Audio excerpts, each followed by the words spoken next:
Donald Trump alineó a sus abogados y les ordenó que callaran. Les dijo: cállense, si ustedes hacen ruido yo les voy a preguntar ¿saben quién es Perry Mason? Refiriéndose al abogado penalista ficticio de novelas. No sé si lo conozcan, pero Donald Trump se refería a él. Donald Trump les dijo: si ustedes hablan, si ustedes dicen lo que sea, les voy a recordar quiénes son ustedes, mi Perry Mason. Así que cállense. Esto fue lo que ocurrió en el juicio de Donald Trump cuando lo culparon de 34 cargos. Cargos que de hecho fueron muy graves. Una razón más por la cual no debe de ser presidente de Estados Unidos, pero este es un tema para otro video. Y entre los abogados que Donald Trump alineó se encontraba Emil Bauer, quien acababa de ser nombrado para el Tribunal de Apelaciones del Tercer Circuito, y quien fue figura clave para el Departamento de Justicia, al igual que Todd Blanche, quien actualmente es el número 2 del Departamento de Justicia. De hecho, si no conoces a Todd Blanche fue el hombre que hace más o menos 10 días, entre el jueves y el viernes pasado, habló directamente con Ghislaine y Maxwell de una forma privada durante 10 horas. En esta misma reunión se le otorgó inmunidad llamada inmunidad de Día de Reina. O sea que ella podía decir lo que sea y iba a estar ella inmune. Ustedes se imaginarán para qué es esto, ¿verdad? Para que Ghislaine Maxwell, que por si no la conocen es la mano derecha de Jeffrey Epstein, quien también cometió crímenes atroces, perversos y asquerosos, dijera la supuesta verdad para desincriminar a Donald Trump. ¿Por qué hace esto? Porque ella es la única persona que sabe que Donald Trump hizo cosas horribles y Donald está buscando la forma, ya sea inhumana, para sacarla de la prisión, o sea, darle un indulto, porque ya sabes, tienes que mantener feliz a quien te puede hacer mucho daño. Y como ya sabemos, Ghislaine Maxwell fue cambiada de prisión. Ahora la movieron de su prisión de Tallahassee a una prisión de mínima seguridad. Esta prisión en la que ella se encuentra actualmente se llama Prison Camp Bryan y se encuentra en el sureste de Texas. Esta es una prisión muy codiciada por los criminales por la comodidad que pueden tener ahí dentro. Y por lo general una persona como Ghislaine Maxwell, con los cargos criminales que tiene, no tiene para estar en esta prisión, tiene que estar en una de máxima seguridad, pero ya saben, los contactos. Y parece que todo esto es un plan entre Todd Blanche y el Departamento de Justicia para mantener muy feliz a Ghislaine Maxwell y casi no diga absolutamente nada de Donald Trump, mientras Donald sigue buscando la forma de indultarla, como te digo, para poder encubrir todas estas cosas que hizo con Jeffrey Epstein. Donald se encuentra dentro de los archivos de Epstein y quiere ocultarlo a como dé lugar. Por supuesto ya hemos hablado de esto, pero pasó nuevamente. Donald Trump habló con el FBI para que todas las partes en los archivos de Jeffrey Epstein en los que salga su nombre, su cara o cualquier cosa que lo relacione a él sean algo así como eliminadas. Tengo información muy importante que quiero compartir contigo, y esto es un reportaje de Michael Wolff, de una escena que ocurrió antes de que Donald Trump fuera reelegido. Esta es una escena muy tétrica en la que los abogados de Donald Trump estaban alineados en línea recta y Donald Trump estaba caminando de un lado a otro diciendo: cállense y díganme, ¿saben quién es Perry Mason? Como les dije anteriormente, un abogado penalista ficticio. Y no paraba de repetir: ¿saben quién es Perry Mason? Y luego les dijo: ¿por qué no actuaron como Perry Mason? Todo esto después de un día realmente malo en el juicio penal de Donald Trump. Ahora que sabemos el encubrimiento de Donald Trump con Jeffrey Epstein y sabemos el tema de las redacciones de los archivos de Jeffrey Epstein y también sabemos que Donald Trump contrató a 1000, pero en serio, a 1000 agentes del FBI para que investigaran todos los archivos y censuraran cada parte en la que sale el nombre, la cara o cualquier cosa que relacione a Donald Trump con Jeffrey Epstein. Tenemos información exclusiva de que Donald Trump llamó a Pam Bondi, así es, a la fiscal general Pam Bondi, y le dijo que tenían que hacer exactamente con los archivos de Jeffrey Epstein. Y le dio órdenes directas a Todd Blanche, que como dijo Michael Wolff, los tiene totalmente quebrados. Así es, Donald Trump tiene totalmente quebrada la moral de todos sus abogados. Simplemente ya no son abogados, son marionetas de Donald Trump que actúan por dinero. Mucho dinero. Por así decirlo, son títeres de servicio. Así que mira el clip, por favor. Donald Trump has appointed his personal attorneys to the most important and powerful positions in the United States Justice Department. They are his shock troops for doing exactly what he wants to do.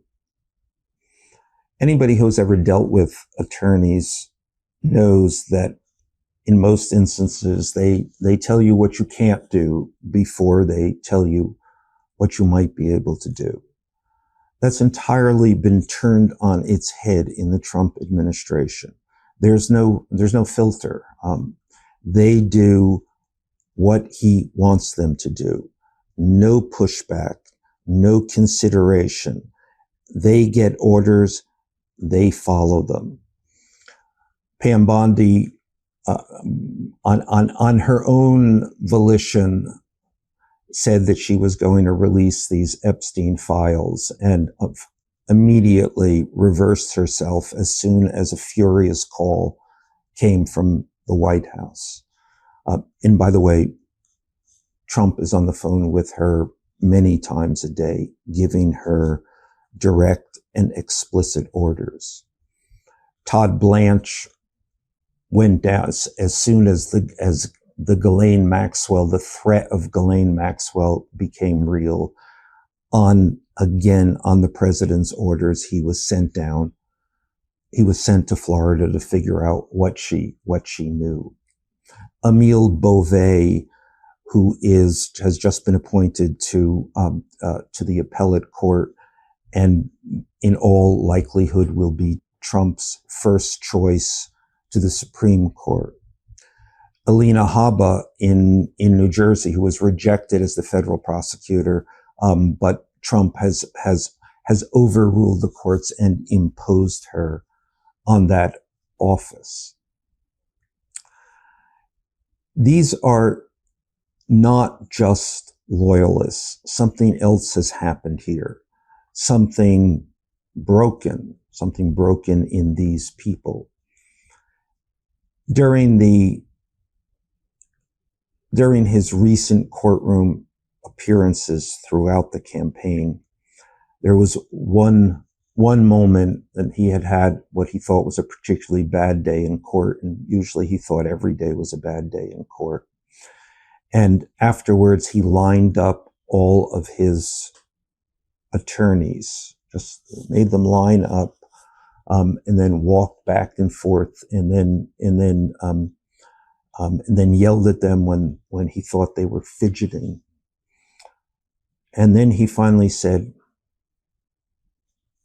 "I want to ask you something," voice dripping with contempt. "I want to ask you something.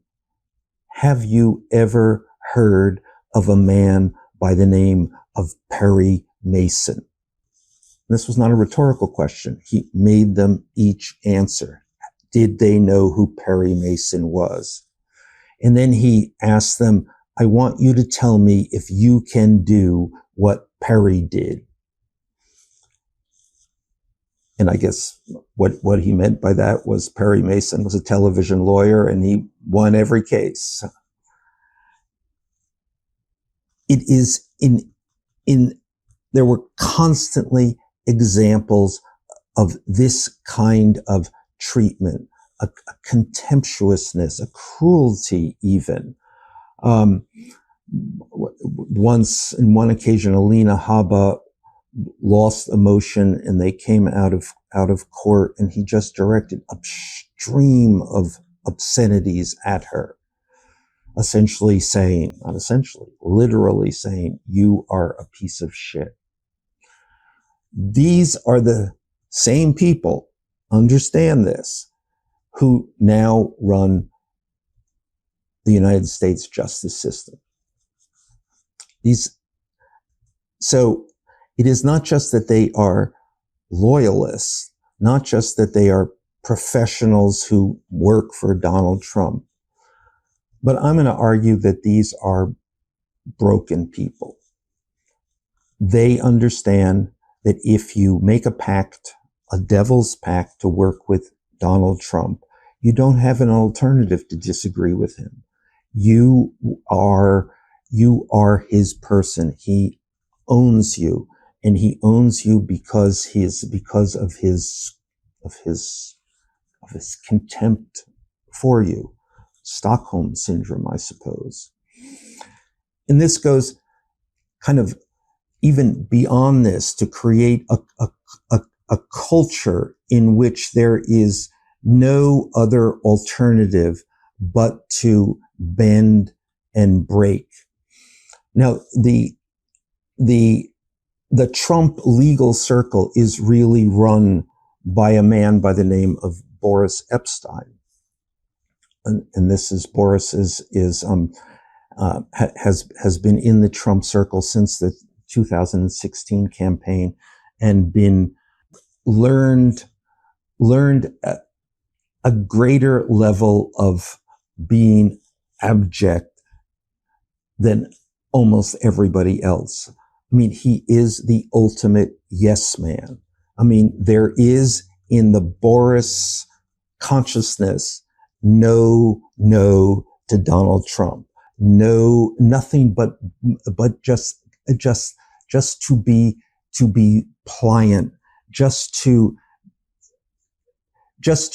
actually know precisely what Donald Trump wants to hear and to be able to say it. That's what Boris has learned. And he basically has hired all of these lawyers and basically is always critiquing them to Donald Trump, critiquing them on their level of loyalty. And always coming back to telling them exactly what Donald Trump wants. So this is an ever reinforcing circle of Trump whims, desires, capriciousness, and always, of course, cruelty. This is the world. This is the way Donald Trump governs, and what he's trying to do, what he has done to these lawyers is effectively not that different from what he has done to most members of his own party. You can extend this to what he is now doing to institutions across government and outside of government. Harvard, Brown, yesterday with its settlement, Columbia. It is government by contempt.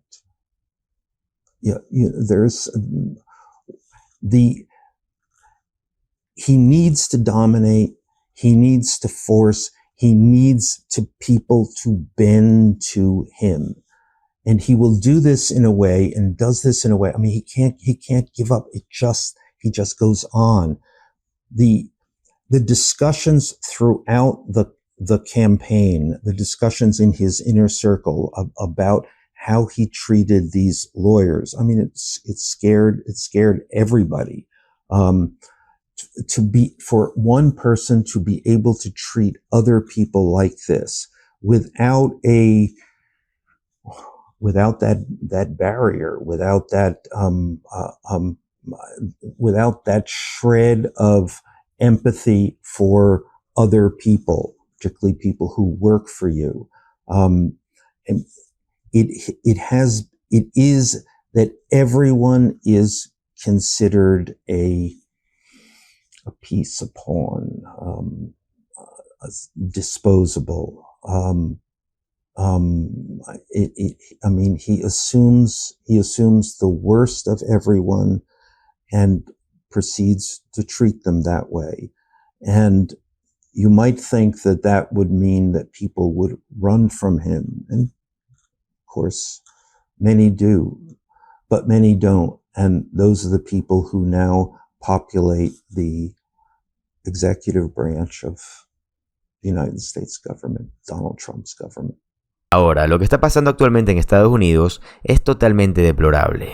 Uno jamás hubiera imaginado que dentro de la administración de Estados Unidos, dentro de la presidencia, hubiera alguien tan absurdo, tan malo. Es increíble que Estados Unidos tenga un presidente criminal. Y sí, se le puede decir criminal porque es culpable de 35 cargos criminales. Lo dicho por un juez. Así que sí, Estados Unidos está en un momento deplorable. Esperemos que pueda sobrevivir los 4 años. Bueno, 3 años y medio que le falta de Donald Trump. Esperemos que esta guerra comercial, estos aranceles, el hecho de aceptar tantas donaciones de países extranjeros que no debería estar aceptando, el hecho de despedir a personas que hacen un trabajo excelente únicamente porque a Donald no les gustan los datos reales, sino que él está buscando personas que sean capaces de mentir y decir que todo está bien mientras que no lo está. Cosa que va a hacer directamente cuando ponga a alguien nuevo a trabajar en la Oficina de Estadísticas Laboral de Estados Unidos. Mientras todo esto pasa, sabemos que tenemos una cuenta regresiva para que Donald Trump despida a Jerome Powell o se le acabe el contrato, que si no me equivoco, en el 2026 ya no va a poder seguir siendo el presidente de la Reserva Federal